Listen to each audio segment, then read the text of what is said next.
एक नई परियोजना अभी पास हुई है जिसका अभी पैसा बहुत जल्द जारी होने वाला है, उसके लिए मैं आभार व्यक्त करता हूं। ये हॉस्पिटल चौक से मंगल नगर पुल पार कर लिंक रोड चौक तक का चौड़ीकरण एवं मंगल नगर पुल का दोहरीकरण, अभी वो 2 लेन है उसे 4 लेन बनाने का प्रस्ताव पारित किया है।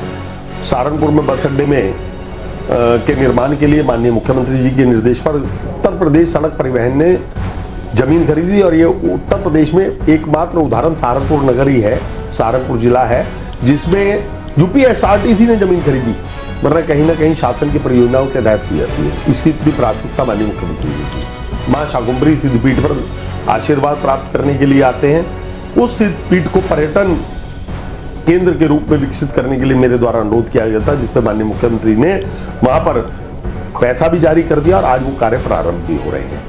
जिलाधिकारी आवास से आगे पुल का निर्माण कार्य जो लंबित हो गया था, उस लंबित कार्य को पूर्ण करने का काम माननीय मुख्यमंत्री जी के निर्देश पर आज उसमें दोबारा बजट जारी करके, क्योंकि उसमें बजट की कमी हुई थी, प्रारंभ हो गया और बहुत 6 महीने के अंदर हम उस पुल की सौगात सहारनपुर को देने वाले हैं। एक नई परियोजना अभी पास हुई है जिसका अभी पैसा बहुत जल्द जारी होने वाला है, उसके लिए मैं आभार व्यक्त करता हूं। ये हॉस्पिटल चौक से मंगल नगर पुल पार कर लिंक रोड चौक तक का चौड़ीकरण एवं मंगल नगर पुल का दोहरीकरण, अभी वो 2 लेन है उसे 4 लेन बनाने का प्रस्ताव पारित किया है।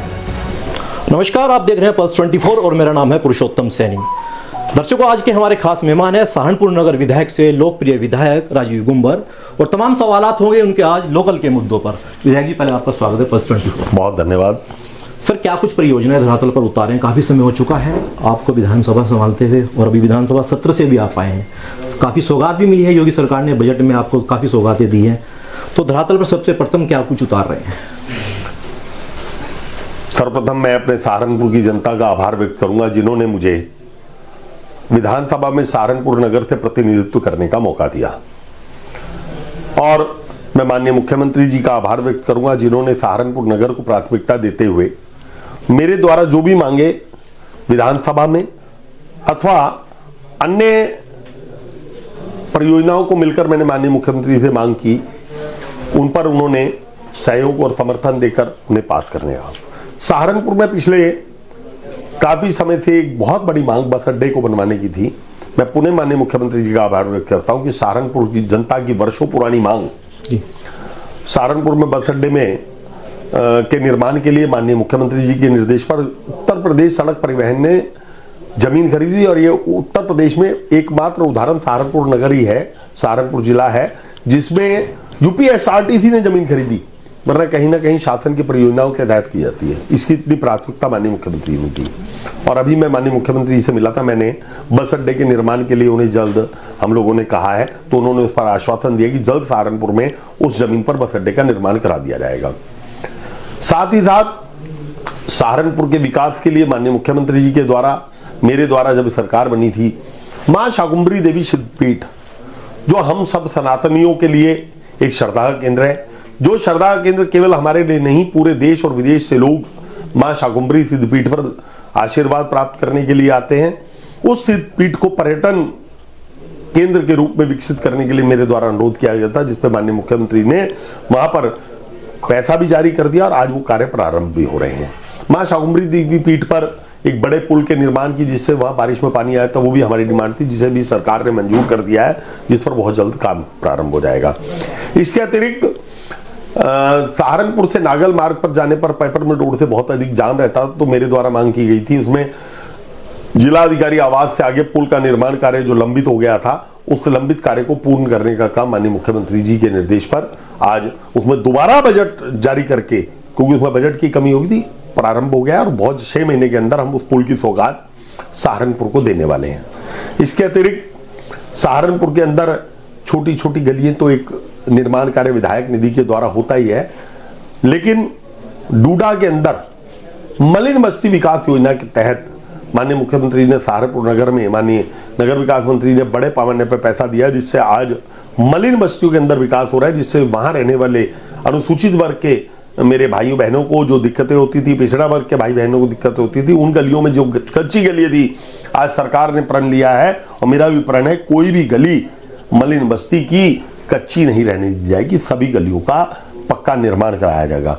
इसके अतिरिक्त नवाबगंज जेल चुंगी मार्ग, जनता रोड यूनिवर्सिटी की सड़क का चौड़ीकरण, और इसके अतिरिक्त अभी एक नई परियोजना भी पास हुई है जिसका भी पैसा बहुत जल्द जारी होने लगा, उसके लिए मैं आभार व्यक्त करता हूं।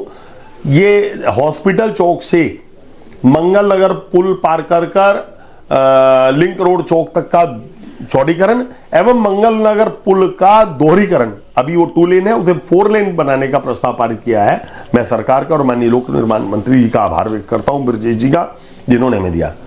एक बहुत बड़ा कार्य जिसकी डिमांड पिछले 25 साल से सहारनपुर के छात्र और यहाँ के अभिभावक करते थे। सहारनपुर में यूनिवर्सिटी की मांग, मैं जब विधायक नहीं था 2017 में माननीय मुख्यमंत्री जी से मैं मिला, 2019 की बात है, हम लोग मिले और हमने माननीय मुख्यमंत्री जी से, मैं था, पूर्व विधायक लाल जी थे और हमारे राष्ट्रीय स्वयंसेवक संघ के कुछ पदाधिकारी थे, हमने सहारनपुर में यूनिवर्सिटी की क्यों आवश्यकता है माननीय मुख्यमंत्री जी को अवगत कराया, जिस पर उन्होंने सिद्धांत उसी मीटिंग में हमें सहमति दे दी थी। और उसका जब मुख्यमंत्री जी सहारनपुर लोकसभा चुनाव से पहले आए, जब बाईपास इसका शामली बाईपास का उद्घाटन था, तो उसमें उन्होंने यहां से घोषणा की और आज सहारनपुर के छात्र छात्राओं को मां शाकुंभरी देवी के नाम से यूनिवर्सिटी देने का काम हुआ। उसके लिए मैं माननीय मुख्यमंत्री जी को आभार व्यक्त करूंगा कि उन्होंने मेरी इस मांग को पुरजोर पूरा करते हुए सहारनपुर के अभिभावकों को और छात्र छात्राओं को ये बहुत बड़ी उपलब्धि हमारे सहारनपुर नगर की है। सर, सहारनपुर की जनता का सवाल है, सहारनपुर की स्वास्थ्य सेवाएं और शिक्षा की सुविधाएं सर बदहाल स्थिति में है, क्योंकि सर आम आदमी उन चीज़ों का निर्वहन नहीं कर पा रहा। क्या आपकी सरकार ने कभी ऐसा सोचा है कि सहारनपुर में कोई ऐसा स्कूल खुले, कोई ऐसे विद्यालय खुले? हालांकि सहारनपुर में सर राज्य के मेडिकल कॉलेज है, मगर वहाँ पर वो सुविधाएं नहीं मिल पाती। उनके लिए पेशेंटों को आज भी चंडीगढ़ रेफर करना पड़ता है या फिर देहरादून जैसे बड़े हॉस्पिटलों में भेजना पड़ता है। इसके लिए क्या कुछ सोचा आपकी सरकार ने? जहां तक शिक्षा का केंद्र है, मैंने आपको बताया कि शिक्षा के अंदर अभी यूनिवर्सिटी की स्थापना एक बहुत बड़ा आयाम है जिसके लिए हम लोग प्रयासरत थे।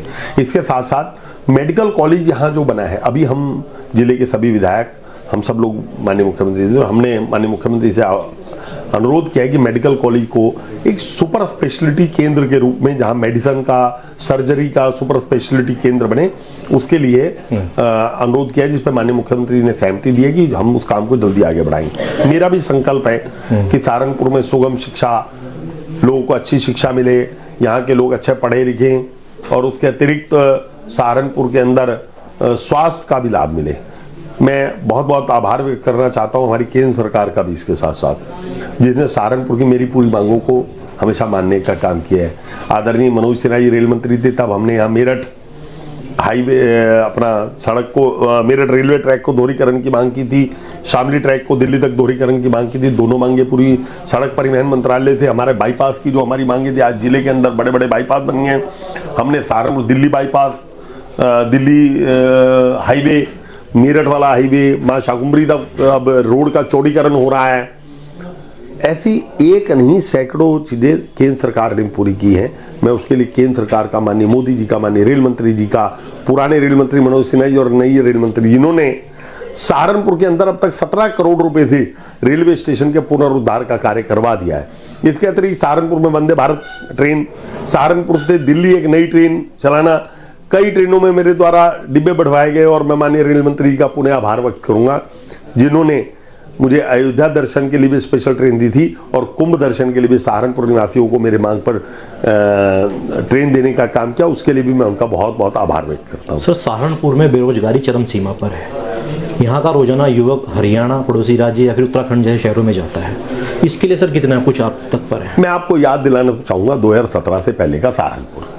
2017 से पहले के सहारनपुर ये आलम हो गया था कि यहाँ पर लोग अपने बच्चों की शादी भी नहीं करना चाहते थे। सहारनपुर गड्ढों के अंदर था। सहारनपुर से अपराध इतना बड़ा होते, लोग यहाँ से इंडस्ट्री भी जा रही थी और लोग भी छोड़ के जा रहे। लेकिन अब आप यदि पिछले 3-4 साल में देखेंगे तो सहारनपुर में इंडस्ट्री वापस आई है। सहारनपुर में अब लोग रहना शुरू है, सहारनपुर का स्तर अच्छा हुआ है। तो बेरोजगारी जहाँ तक बात है, मैं हम लोगों का भरकस प्रयास है कि यहाँ एक नया औद्योगिक केंद्र बनवाया जाए, जिसके लिए माननीय जसवंत सैनी जी और हम मिलकर अभी माननीय मुख्यमंत्री से मिलने वाले हैं। और सहारनपुर उद्योग का जब हब बनेगा तो निश्चित रूप से बेरोजगारी की समस्या भी हल होगी। आज सरकार ने एक नहीं अनेकों योजनाएं युवाओं को सशक्त करने के लिए, उनको रोजगार उपलब्ध करने के लिए दी है। उसके लिए आज मैं युवाओं से भी आह्वान करूंगा, आज केवल नौकरी के पीछे ना भागें, अपना रोजगार कैसे हम बना सकते हैं, इसके लिए सरकार द्वारा दी गई सुविधाओं का लाभ उठाएं, सरकार की योजनाओं का लाभ उठाएं और अपना रोजगार बनाकर एक दिन इन्हीं युवाओं में से कोई अंबानी बने, ऐसी मेरी उनके भविष्य के लिए शुभकामनाएं। सर, आज महिला दिवस है, खास तौर से योगी सरकार महिला सशक्तिकरण के लिए क्या कुछ प्रयास करते हैं? योगी सरकार ने हमेशा माँओं, बेटियों, बहनों का सम्मान करने का काम किया है और इस बजट के अंदर आज गरीब व्यक्ति की बेटी के लिए उनकी शादी की चिंता जो होती थी माँ बाप को, जो सामूहिक शादी में 50,000 रुपए बजट होता था, आदरणीय योगी जी ने इस बजट को 1 लाख रुपए यानी कि दुगना करने का काम करके आज बेटियों को संरक्षित करने का काम किया है। आज ही दिल्ली की सरकार, भारतीय जनता पार्टी की सरकार ने महिलाओं को जो वादा किया था 2,500 रुपए प्रति माह देने का, आज से वो पोर्टल प्रारंभ करके उसका रजिस्ट्रेशन शुरू कर दिया है। हम सब लोग शक्ति के पुजारी हैं, हम सनातन परंपराओं के लोग हैं, हम माँ को दर्जा हमारी नव दुर्गा है उसी के रूप में माताओं और बहनों को देते हैं। तो आज माताओं बहनों की सुरक्षा जितनी उत्तर प्रदेश में है, भारत में किसी प्रदेश में नहीं है।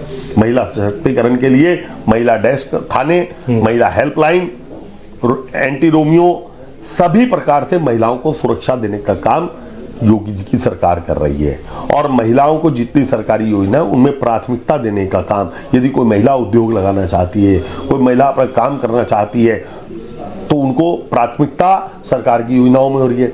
स्वयं सहायता समूह के माध्यम से आज महिलाओं को सशक्त करने का काम हमारी सरकार कर रही है और बड़ी संख्या के अंदर आज स्वयं सहायता समूह के माध्यम से महिलाएं अपना रोजगार स्थापित करके अपने परिवारों का पालन पोषण करने का काम कर रही है। विधायक, सरकारी योजनाएं तो बहुत होती हैं मगर वो आम लोगों तक नहीं पहुंच पाती, क्या आपके द्वारा कोई प्लेटफॉर्म जारी किया गया है? हम लोग बरकत प्रयास कर रहे हैं इन योजनाओं को आम जन तक पहुंचाए। हमारी सरकार ने पिछले दिनों आपने देखा होगा हर वार्ड के अंदर, हर मोहल्ले के अंदर कैंप लगाकर उन योजनाओं का प्रचार प्रसार करने का काम किया है और आगे भी हम करेंगे। क्या उसके अलावा कोई अन्य डिजिटल ऑनलाइन प्लेटफॉर्म भी है जहां पर आदमी जाकर जानकारी प्राप्त कर सकता है? बिल्कुल, अब सरकार का हर उसकी योजनाओं की साइट है और आजकल देखिए डिजिटल युग है, आजकल हर बच्चे के हाथ में मोबाइल है, हर घर में 5-5 मोबाइल है, तो उस डिजिटल का फायदा उठाए, आप ऑनलाइन कहीं भी अप्लाई करेंगे, सरकार की, उत्तर प्रदेश सरकार की महिलाओं के योजना तुरंत योजना आ जाएंगी, उत्तर प्रदेश के वृद्धों के लिए योजना तुरंत आ जाएंगी, तो ये सब चीजें ऑनलाइन है। चलिए, बहुत बहुत धन्यवाद अपना कीमती समय देने के लिए। तो ये थे नगर विधायक राजीव गुम्बर, जिन्होंने तमाम मुद्दों पर बेबाकी से हमारे सवालों का जवाब दिया। तो दिखाएंगे अगली वीडियो, तब तक के लिए इजाजत, नमस्कार।